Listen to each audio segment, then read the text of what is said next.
الحمدللہ وحدہ لا شریک لہ والصلاة والسلام علی من لا نبی بعد۔ پارہ نمبر 17 سورۃ الانبیاء۔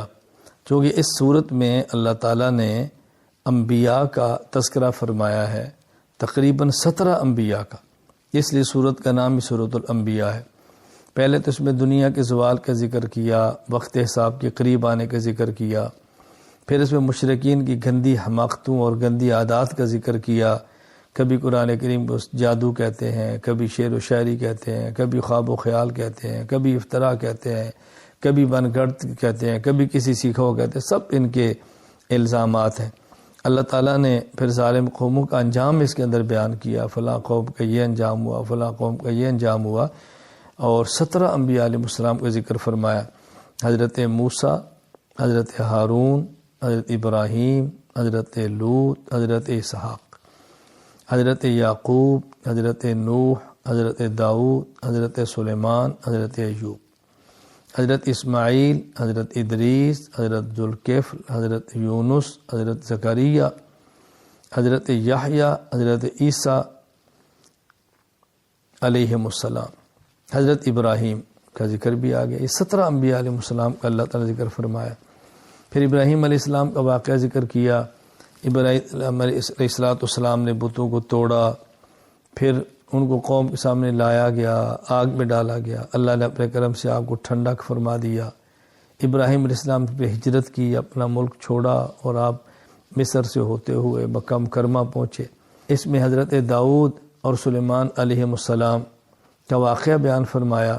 ایک شخص کی بکریاں تھیں اور ایک کا کھیت تھا، اور بکریوں نے کھیت کو کھا لیا۔ دونوں داؤد علیہ السلام کے پاس گئے تو آپ نے فرمایا، دیکھو تمہاری بکریوں نے کھیت کھایا ہے، لہٰذا تمہاری بکریاں اس کھیت والے کو دو۔ حضرت سلیمان کے پاس گئے تو انہوں نے فرمایا کہ اس کی بکریاں ہیں، تمہارا کھیت ہے، تم بکریاں اپنے پاس رکھو، کھیت اس کو دے دو، اور یہ کھیت کے اندر محنت کرے، جب کھیت بڑا ہو جائے کھیت واپس کرے، بکریاں لے لے۔ یوں قصہ اللہ تعالیٰ نے ان کا ذکر فرمایا، حضرت داؤد کا، حضرت سلیمان علیہ السلام کا۔ یاجوج اور ماجوج کا ذکر فرمایا، قیامت کے قریب نکلیں گے، ہر چیز کو چٹ کریں گے، بھاگتے پھریں گے۔ پھر اللہ تعالیٰ نے آخر میں قیامت ذکر فرمایا، پھر اللہ تعالیٰ سے مدد کی تلقین فرمائی ہے کہ اللہ تعالیٰ سے مدد مانگا کرو۔ تو یوں سورۃ الانبیاء میں اللہ تعالیٰ نے ان چیزوں کو بیان فرمایا۔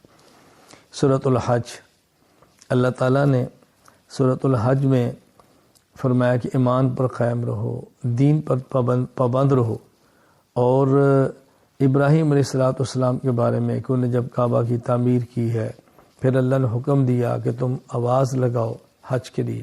ابراہیم علیہ السلام نے آواز لگائی، فرمایا آواز تم لگا دو، دور دور سے لوگ پیدل بھی آئیں گے، سواریوں پر آئیں گے، حج کریں گے۔ حج کا ذکر فرمایا، اور پھر شاعر اللہ کا ذکر فرمایا۔ یہ حج ہے، یہ کعبہ ہے، یہ قربانی ہے، اللہ کی شاعر ہے، ان کا احترام کرو، ان کا عزت کرو، ان کا خیال کرو۔ پھر اللہ تعالیٰ نے یہاں پر جہاد کا ذکر فرمایا ہے، قتال کا ذکر فرمایا۔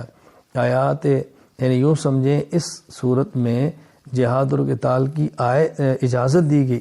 اذن للذین یقاتلون بانہم ظلموا، فرمایا ظلم ہوا ہے تم ہاتھ تلوار اٹھاؤ، اور اگر یہ جہاد نہیں ہوگا مظلوم پس جائے گا، عبادت گاہیں ختم ہو جائیں گی، عبادت گاہوں کو مٹا دیا جائے گا، ان کا تحفظ جہاد سے ہی ہوتا ہے، تو جہاد اور قتال کی اجازت دی ہے۔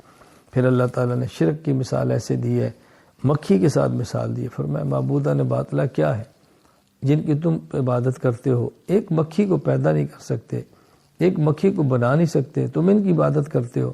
یوں اللہ تعالیٰ نے شرک کا رد فرمایا ہے۔ پھر آخر میں ایک بات خلاصہ سمجھا دیا کہ دیکھو دعوت پہنچاؤ، جہاد کرو، نماز کی پابندی کرو، زکوٰۃ ادا کرو، سارے کام تم نے کرنے ہیں، لیکن ان سارے کام کرنے کے باوجود دشمن کے مقابلے بھروسہ اللہ پہ رکھنا ہے۔ نعم المولا نعم النصیر ہوا مولاکم فنعم المولا و نعم النصیر۔ اللہ تعالیٰ چاہتے ہیں تم اللہ کے تابع فرمان بن کے رہو، اور اللہ ہی حقیقی مولا ہے، اللہ ہی حقیقی مددگار ہے، یہ بات سمجھائی ہے۔ تو ہم نے اعمال شریعت کا خیال بھی کرنا ہے اور بھروسہ اللہ کی ذات پہ رکھنا ہے۔ اللہ تعالیٰ میں اپنی ذات پر کامل اعتماد، توکل اور بھروسہ عطا فرمائے۔ وآخر دعوانا الحمدللہ رب العالمین۔